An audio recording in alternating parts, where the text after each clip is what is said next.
veremem, sonu yok senle olamam. Kapalı bir kapısı, acılı yaslı yüreğim. Yapamam, söz veremem, sonu yok senle olamam. Kapalı bir kapısı, acılı yaslı yüreğim. Alaca düştü gönlüme, baharı saklı sevgimin. Yaralı gelme üstüne, inadı haklı sevgimin. Acılıyım, yaralıyım, ah dur. Kanarsam bir daha yasaklı aşklara, kanarsam deli kara yalanlara.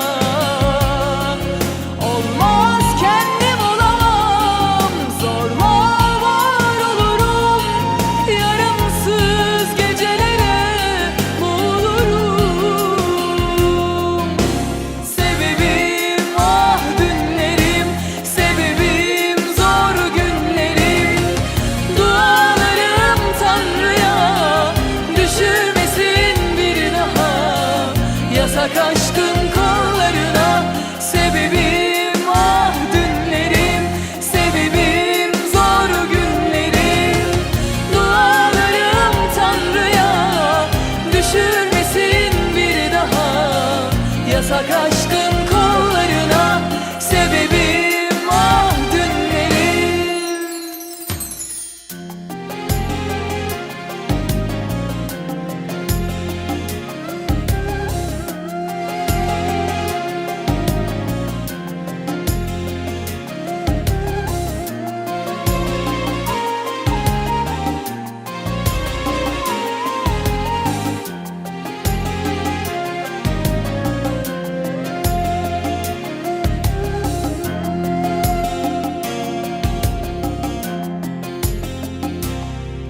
Yapamam, söz veremem, sonu yok senle olamam.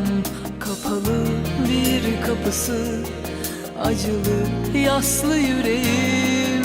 Yapamam, söz veremem, sonu yok senle olamam. Kapalı bir kapısı, acılı yaslı yüreğim. Alaca düştü gönlüme, baharı saklı sevgimin. Yaralı gelme üstüne, inadı haklı sevgimin. Acılıyım, yaralıyım, ah dur. Kanarsam bir daha yasaklı aşklara, kanarsam deli kara yalanlara. Olmaz, kendim olamam, zorla var olurum. Yarımsız gecelere boğulurum. Sebebim ah dünlerim, sebebim zor günlerim. Dualarım Tanrı'ya, düşürmesin bir daha yasak aşkın kollarına. Sebebim ah dünlerim, sebebim zor günlerim. Dualarım Tanrı'ya, düşürmesin bir daha yasak aşkın